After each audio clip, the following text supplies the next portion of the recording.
అంటే ఇంకా senior most పాపి చిరంజీవి స్వామి. ఎందుకో తెలుసా?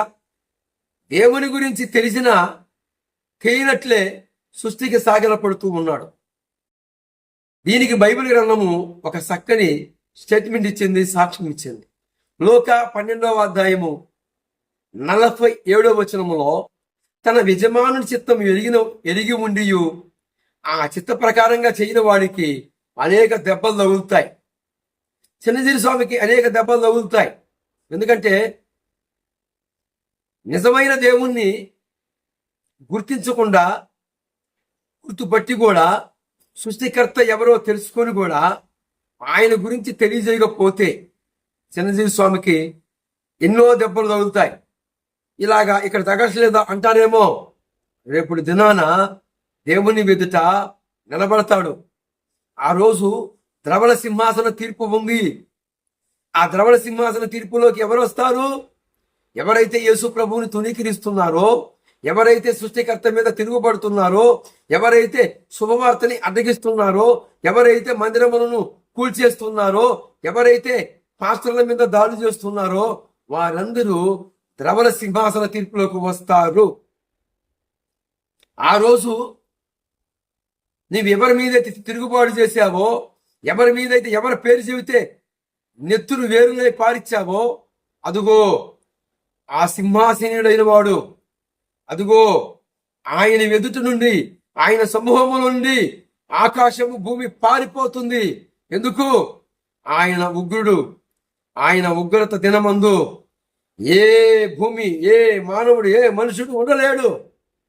చూడండి ప్రేమైన నా భారతదేశ ప్రజలారా, మన సంస్కృతి, మనం వేసుకున్న అనేక మార్గాలు, పాటలు అంతా కూడా మోసకరమైందే. ఆకాశము భూమి ఆయన సముఖము నుండి పారిపోతుంది. ప్రకటన గ్రంథము 20వ అధ్యాయము 11వ వచనములో రాయబడి ఉంది. ద్రవణ సింహాసన తీర్పు తీరుస్తున్నాడు. ఆయన తీర్పులు తీర్చేటప్పుడు భూమి ఆకాశములు ఆయన సముఖము నుండి పారిపోతాయి. ఆయన ఉగ్రతని తాలుకోవటం ఎవడి వల్ల కాదు. చిన్నజీరి చెప్పే మాటలు వినవద్దు, గ్రహించండి. చిన్నజీరి చెబుతున్న మాటలు ఎంతవరకు నిజం, ఎంతవరకు వాస్తవం? ఉదాహరణకి చిన్నజీరి స్వామికి అసలుకి సృష్టికర్త గురించి ఆ ఉనికి, ఆ స్పర్శ ఎప్పుడో కోల్పోయాడు. ఏమండి, చిన్నజీరు ఆఖరికి మనిషి రీత్యా ఉన్నాడు. ఆకాశం నుంచి ఏమైనా పుట్ల, ఆకాశం నుండి ఏమైనా ఊడి పడలా. చిన్నజీరు నేచర్ ఏంటి? చిన్నజీరి స్వభావం ఏంటి? ఇతరులు అతని పాదాలు కూడా ముట్టకుండా, అంటే అంటూ వస్తుంది. ఒక సందర్భంలో ఈ డిస్కీ బాబా అనేవాడు చిన్నజీరి స్వామికి సాష్టాంగ నమస్కారం చేసి ఆ పాదాలు ముట్టపోతే, ఏమండి, డిస్కీ బాబాని ముట్టితే డిస్కీ బాబా మహిళ అంటుబడుతున్నాడు చిన్నజీరి స్వామి. ఆ పాదాలు లాగేసుకుంటున్నాడు. ఎందుకు? అయ్యా, నువ్వు దేవుడికే మొక్కాలి, దేవుణ్ణే పూజించాలి, నేను మనిషిని అని కాదు. డిస్కీ గాడి పాపము చిన్నజీరి స్వామి ఆ పాపములో పోల్పరచబడుతుందని. అసలుగా చిన్నజీరి స్వామి పాపి. చిన్నజీరి స్వామి పాపములో ఉన్నవాడు, శాపములో ఉన్నవాడు.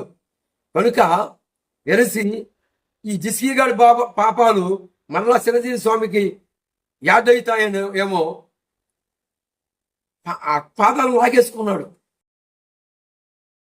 చూడండి, వీడియో ఇప్పుడు ఉన్నాయి. డిస్కీ గాడు సాష్టాంగ నమస్కారం చేశాడు. ఆ పాదాలని అలాగా తాకపోతే వెంటనే లాగేసుకున్నాడు చిన్నజీరి స్వామి. అంటే చిన్నజీరి స్వామి పాపే, డిస్కీ గాడు పాపే. ఏమండి, ఈ మానవ లోకంలో ఉన్న వారందరూ పాపమే, పాపములోనే ఉన్నారు. అందుకే నశించిపోతున్న వారిని మనిషి కుమారుడు ఈ లోకానికి వచ్చి మానవ రీతిగా మనుషులు చేసిన పాపానికి, మనుషుల నుంచి వచ్చిన ఆ పాపము నుండి మానవ జాతి అంతటిని విడిపించటానికి మనిషిగా ఆయన ఈ లోకానికి వచ్చాడు. ఇది వెరగని చిన్నజీరి స్వామి దేనికి మొక్కుతున్నాడు? ఎవరికి సాష్టాంగ